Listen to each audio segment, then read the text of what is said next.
இந்த மாதத்திலே கர்த்தர் அருமையான ஒரு வார்த்தையை தந்திருக்கிறார்.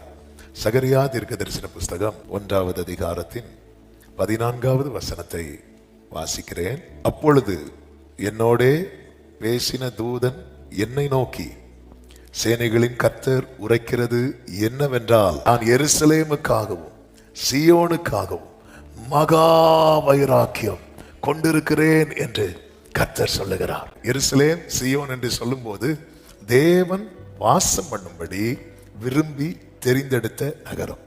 இதை நான் விரும்பினபடியால் இங்கே வாசம் பண்ணுவேன் என்று கர்த்தர் சொல்லுகிறார் என்று 132வது சங்கீதத்திலே சொல்லப்பட்டிருக்கிறது. ஒன்றை புரிந்து கொள்ள வேண்டும்.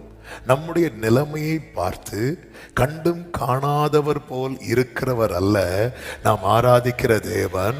நம்முடைய நிலைமையை அறிந்து நம்மை குறித்து தேவன் சில காரியங்களை மனதிலே உறுதியாய் நிர்ணயம் பண்ணியிருக்கிறார்.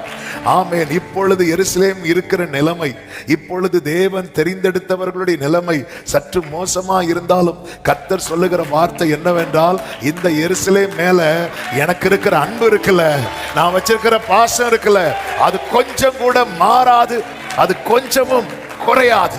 ஆண்டவர் சில கடினமான பாதையில் நடத்துவது நிமித்தமாய் பல நேரத்தில் நாம் என்ன நினைக்கிறோம் என்றால், கர்த்தர் என்னை கைவிட்டார், ஆண்டவர் என்னை மறந்து விட்டார் என்று நாம் சொல்லுகிறோம். அதுதான் ஆண்டவர் சொல்லுகிறார், இவ்வாறு நான் தெரிந்தெடுக்கப்பட்டவர்கள் மேல நான் வைத்திருக்கிற என்னுடைய அன்பு இருக்குல்ல, அதுல ஒரு பாயிண்ட கூட யாருக்குமே குறைக்க முடியாது. எந்த இடத்துல அன்பு இருக்கிறதோ அங்க நிச்சயமா என்ன இருக்கும் தெரியுமா? கோபம் இருக்கும்.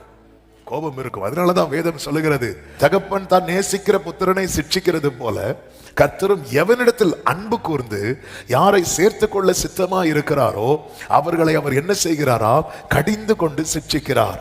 இங்கே கர்த்தர் ஏன் இப்படி அமைதியா இருக்கிறார் அல்லது ஏன் விட்டுட்டார்? மற்ற புறஜாதிகள்லாம் ஜாலியா தானே இருக்கிறாங்க, ஹாப்பியா தானே இருக்கிறாங்க. ஆமென். ஆனா அவருடைய ஜனம் மட்டும் எப்படி இருக்குன்னா வேதனையிலும் நெருக்கத்திலும் இருக்கிறது. அப்பதான் கேட்கிறாங்க, எந்த மட்டும் ஆண்டவரே, எந்த மட்டும்? அப்படி சொல்லும் போது அவர் மனசுல இருக்கிறத சொல்றார். அதுதான் ஆமென்.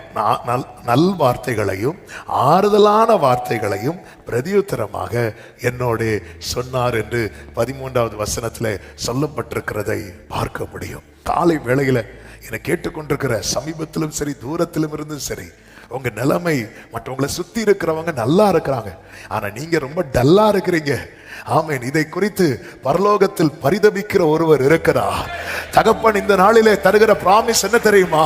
நான் உன் மேல எவ்வளவு வைராக்கியமா இருக்கிறேன் என்பதை நீ மட்டுமல்ல உன்னை சுற்றிலும் இருக்கிறவர்கள் அறிந்து கொள்ளும்படி செய்வேன்.